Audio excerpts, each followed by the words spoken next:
Alright guys, welcome back to the second day of working on our robot box here.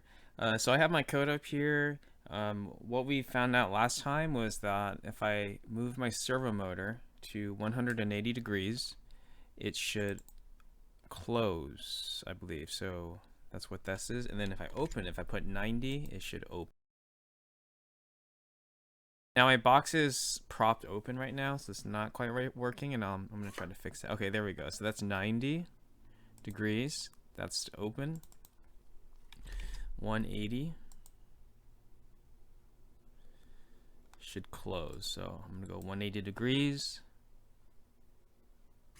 Okay, so you see my popsicle stick went down, but it's not closing. Now I'm looking at this. The reason I think it's doing this is that you see right here where my finger is, this flap is kind of getting stuck there. So, I'm just gonna do this. What happens if I just cut off this, like cut these off entirely? I wonder if that will just fix it. So I'm gonna do that and just see what happens here.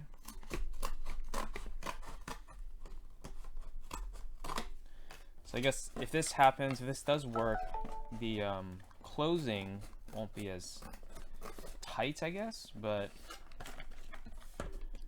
for what we're trying to do here, that should be okay.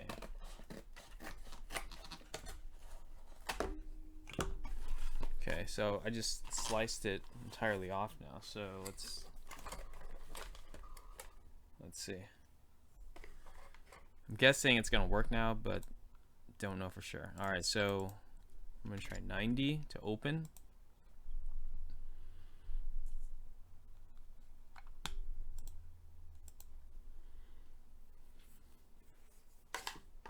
Okay, popped open pretty nicely. And then 180 to close it. Should close because there's nothing else that it's gonna get caught on, I think, because all this is gone.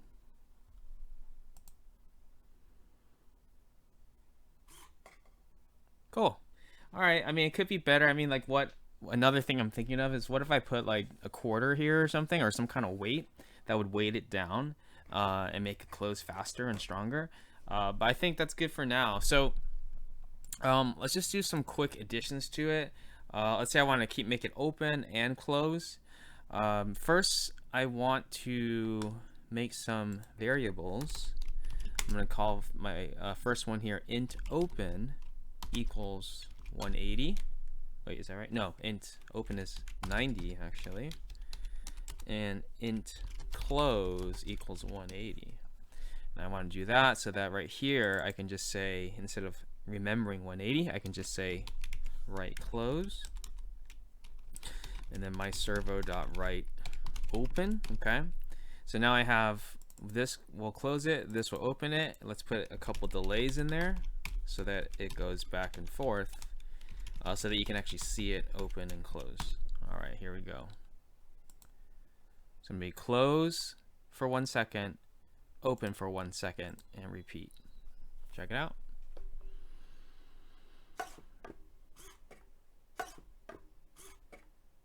All right, I like it. Back and forth. Okay. And then I had a challenge of, how do you make it kind of laugh like really fast? I go ha ha ha like that. Well, what if I just change this to 100 millisecond delays instead of 1000? It should do its thing. Let's see.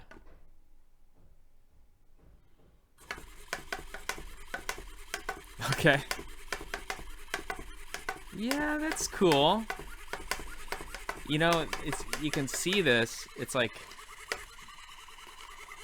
it's hitting it up. So here, let me stop this for a second. So let's say if I want it to actually, I'm gonna put it like this angle, like go like this, like I want the lid to actually move that quickly. Because I'm relying on gravity for this to fall, it can only fall at a certain speed, right? Now to make it faster, yeah, if I put a weight on this, like a quarter, maybe it'll fall faster, but it won't be able to do like this motion, I don't think. So one thing you could do is, like, what if I attached if I attach this, like the underside of this box, to the popsicle stick, like if I put a sticky foam or some glue or something, like probably hot glue would be best, but or tape, like attach the stick right here to the cardboard, I might be able to get it to have even more control. So that's something that you could play with. Now I've done this before, and if you do that, it may not be able to open as well as you want it to, but that's something I'll let you experiment with. And so that's part of the whole, with robotics, this would be part of the mechanical part, right? It's like the body of the robot, the stuff that moves, like how do we get it to all move correctly? So that's just something you could play with.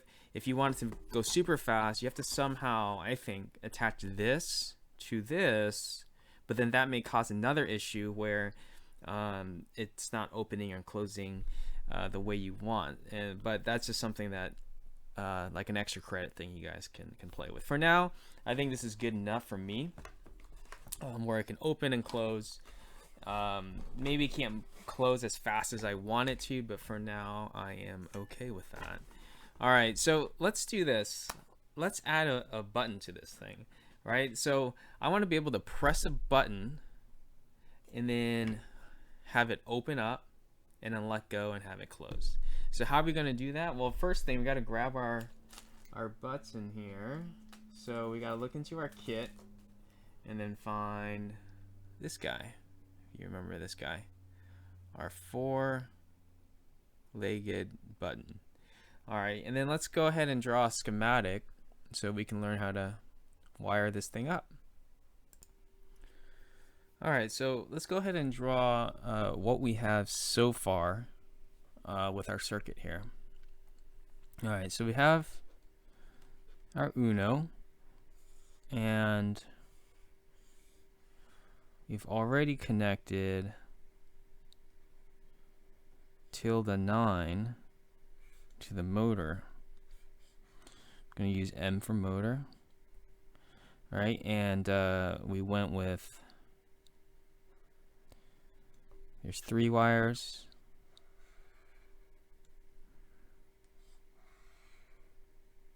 Right, and then this one, the middle one, is connected to 5V, and this third one here is, I'm just gonna put G right now. Got it, it's a little squish. So tilde9, 5V, and G. So that's our motor. Now let's look at our button here. If you remember, it's got 4 legs. And the top legs are connected already, and the bottom legs are connected already. Let me fix this so that it actually looks like a button. Okay, cool. So what we need to do is we need to connect our one of the legs, either the top or the bottom, to a pin. So I'm going to connect it to pin number 2. Okay, so we're going to connect it pin 2 to the top leg like that. All right, and then the bottom legs, what we're going to do is connect it to ground.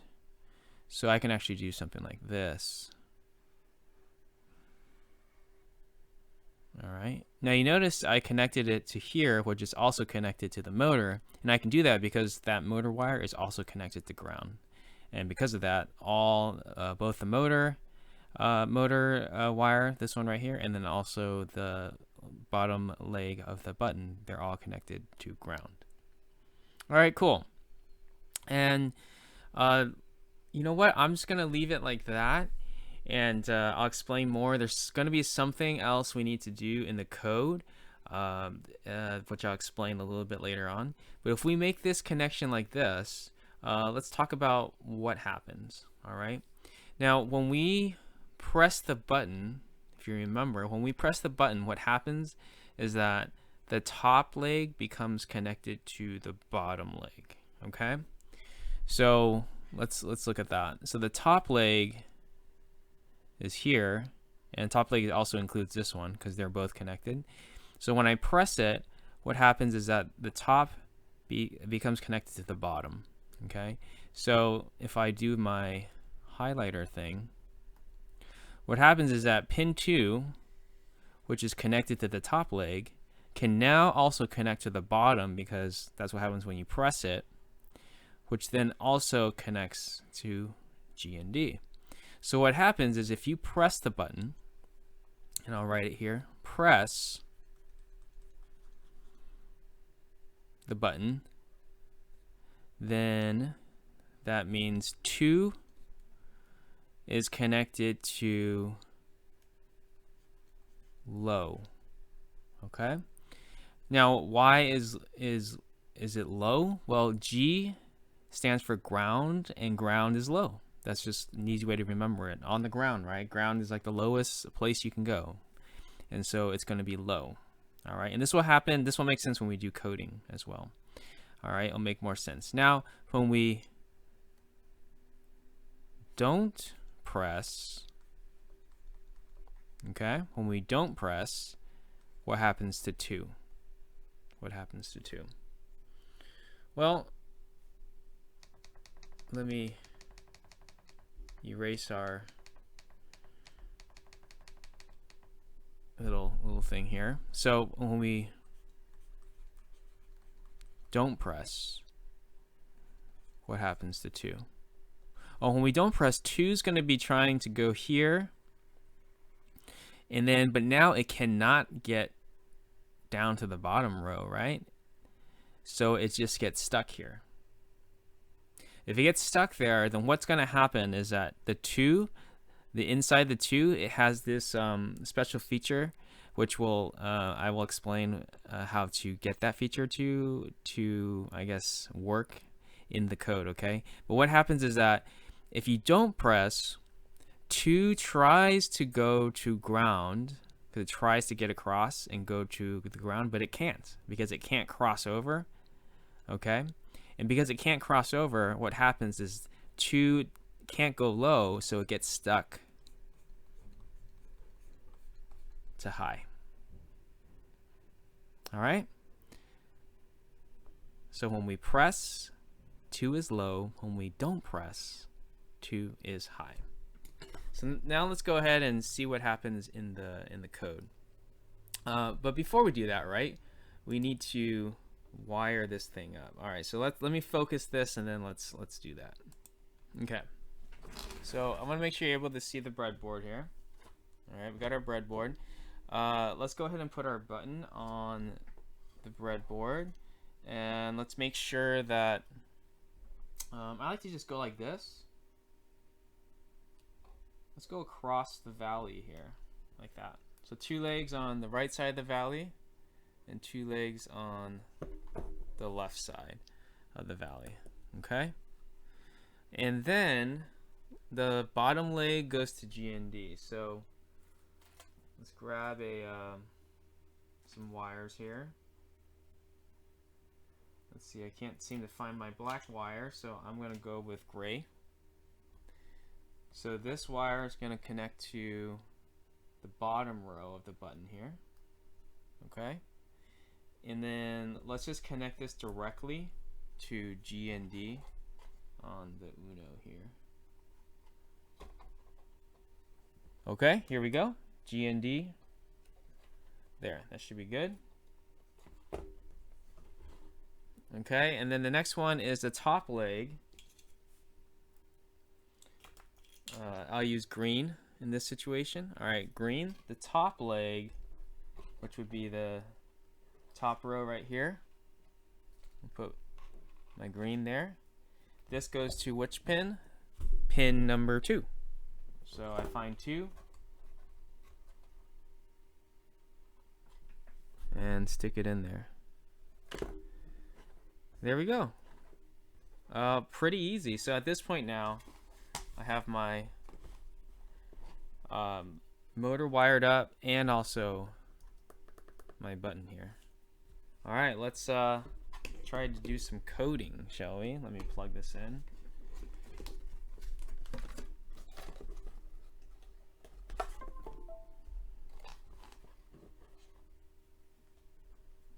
There we go. Oh, all right, let's clear out this code here because it's going crazy here.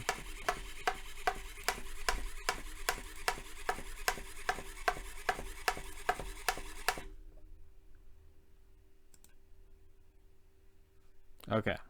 All right, we're good. We're good. All right, so at this point, what we want to do is we want to program our button. All right, so this is what we need to do. We need to set up our pin mode. Now, up to this point, all the pin modes have been outputs. I'm talking about this right here, right? But now, this time is the first time we're going to use an input for the pin mode. The reason why is that it's a sensor, like we're pressing, the Uno is feeling like we're sending stuff into the Uno, like it's receiving this time.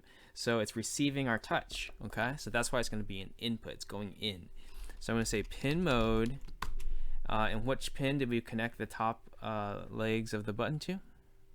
2. Pin mode 2, input, okay? Okay. Now, because we connected it a certain way, and I'm not going to get into all the details of why we connected it this way and all that, but because of the way that we connected it, we also have to do this. Input, not just input, but input underscore pull up. Okay. Now, sometimes I like to throw things out there just to make your lives easier. So don't worry about what that actually means. What does input pull up actually mean? But what I will say is this, okay? You know how we were talking about how if you don't press, 2 becomes high. Now, if 2 here is actually not connected to anything, it actually can't become high. It's actually just going to become like nothing. So to make sure that it actually goes to high when you don't press, you have to say input pull up so that it pulls up to high when it's not pressed.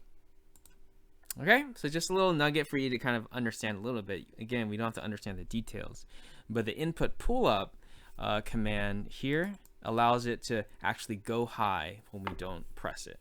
Now it doesn't affect the down, so when you press down, it's still going to go low, so that's fine. It's not going to affect that.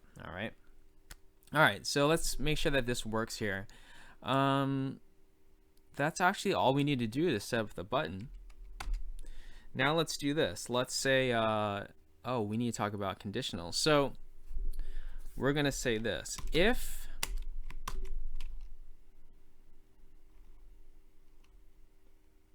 let's see, if digital read parentheses 2 equals low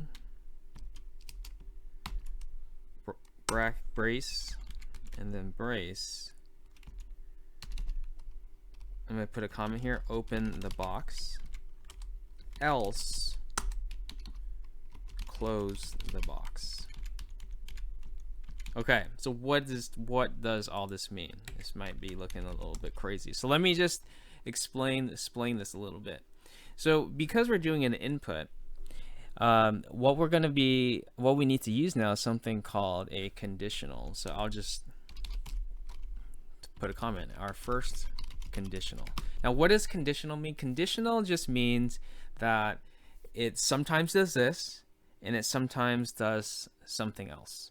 And how do you know which one it does? Well, it depends on the condition. So if we look at this, it says if this condition, so this is our condition, digital read 2 equals low. If this condition is true, then open the box. And then, so what if it's not true? What if this condition is false? What if this condition is not happening? What happens? It does the else thing. Else, close the box. Okay? Now, how do you actually know, like, where do you put the commands for the else and then also the if? Well, it's going to do whatever you put in between this brace, these two braces, for the if, and then these two braces are for the else. All right? So in our case, inside these two braces, we want to put the code for how to open the box. And then inside these two braces is what we want to put for closing the box. All right. Now it's just going to be one command for each, but once we want to get like a little bit more fancy, you can put as many lines or many commands as you want inside those, okay? All right, that's what we need to know for now. So if this is true, then open the box. So let's put our code. Open the box. Open the box is digital dot, no, sorry. It is myservo dot write, and then open, I can just use my variables. It's okay. Open semicolon. Cool. So that's gonna open my box, and then for the close my box, I do myservo dot write close. Okay, very nice. Now let's talk about this. Like, what is this situation? What does this mean? Okay. So this area, this is called the condition. All right. So we need to, this is the thing that, this is like the question it asks. If this thing is true, if this condition is true, then do this stuff. Else, if it's not true, do this stuff. All right. So let's read this condition. It says digital read 2. So what it's saying is like, basically this is saying read pin 2. So what is pin 2 right now? That's what it's saying. And it's saying, is pin 2, is it equal to low? So this equal here is like a question. It's asking, is whatever this thing is does this thing equal this thing? If so, then do this. Else, do this. All right. Now, if you remember back to when we talking about low or high, right? If we press the button, it is low. Okay. If we press the button, pin 2 becomes low. So I can put a little comment here saying, if we press the button, open the box. Else, like, I'll just put a comment, if we don't press the button, then we want to close the box. All right, so that's all the theory of it. Let's try this out to make sure that this thing actually works, okay? So let's upload.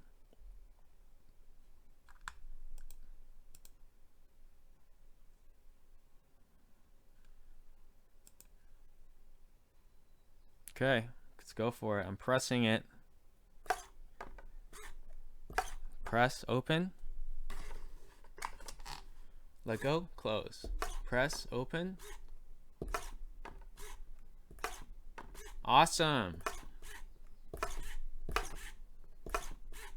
It works. All right, so now we have a conditional going on. I can control the box with a button. Nice. So let's get a little bit more complicated. Let's say I want it to open for when I press it. See, right now, if I press it, it closes right away. I want it to open for 1 second and then close. What do I do? Well, all I have to do is right here is just add some more commands. So this is if we press the button, then do this stuff. So the first thing is I'm going to open the box, okay? Then I want to delay for 1 second, okay? And then it's going to then loop again and then close. So let's see.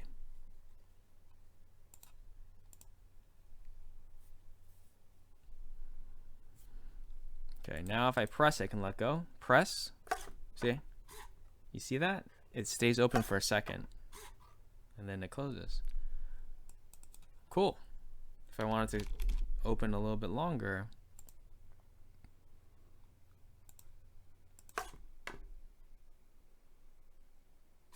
there we go. Okay, press 1, 2. Now it's 2 seconds. 2.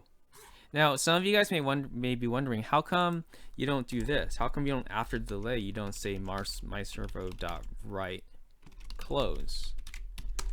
I could do that and then it will work as well to say like close right after the delay. But what's actually going on is, if we remember, what happens after it does this command? Well, if there's nothing left, it jumps to here, okay?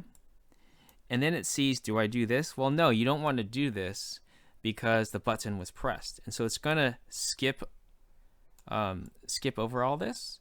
And then because this is a loop, start again and start right here, and then keep going and going. And then if you let go, then it's gonna say is like, is digital 2 low? Well, if you let go, digital 2 is not low. It's actually equal to high. And then it's gonna jump down and then close it. All right. So if you kind of follow the execution of line by line how it works, you can figure out, like, you can save yourself needing to add extra commands. All right, so let's do something else here. What if I want to flip it? What if I want to make it so that if I press, it closes, but if I don't press, it opens? So if I press, it closes. So how would I do that? Well, I can just flip this, right? So I can just say, if digital 2 equals high, I'm going to get rid of these comments because then you're going to start getting confusing.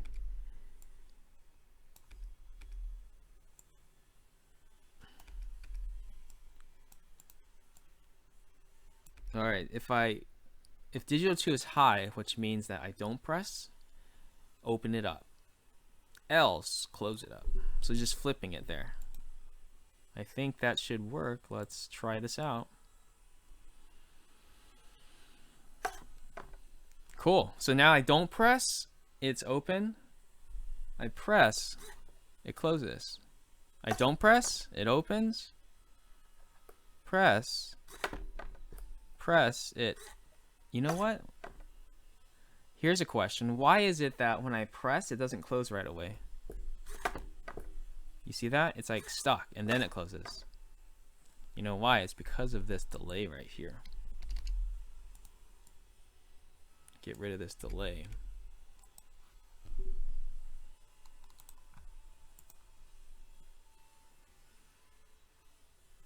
Now it should close right away every time.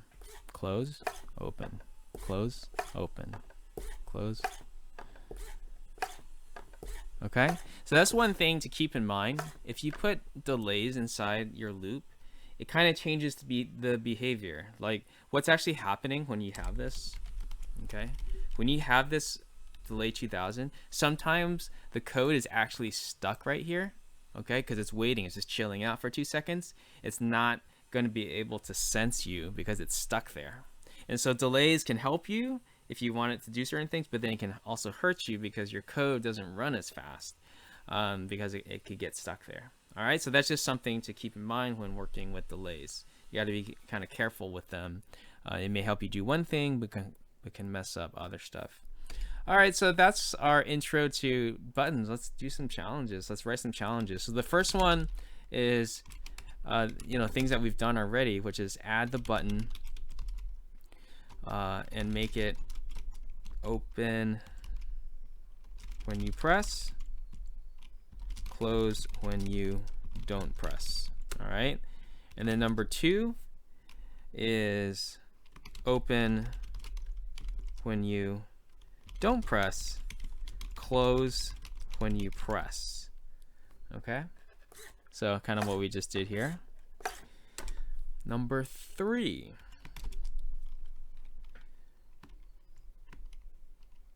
Let's see this. What if could you make it do this?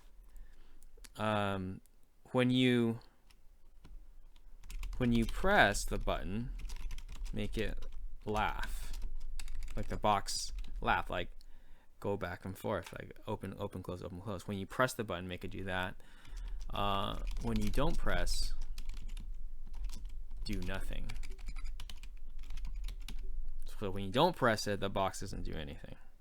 Okay, or let's say when you don't press, stay closed. All right, just stay closed.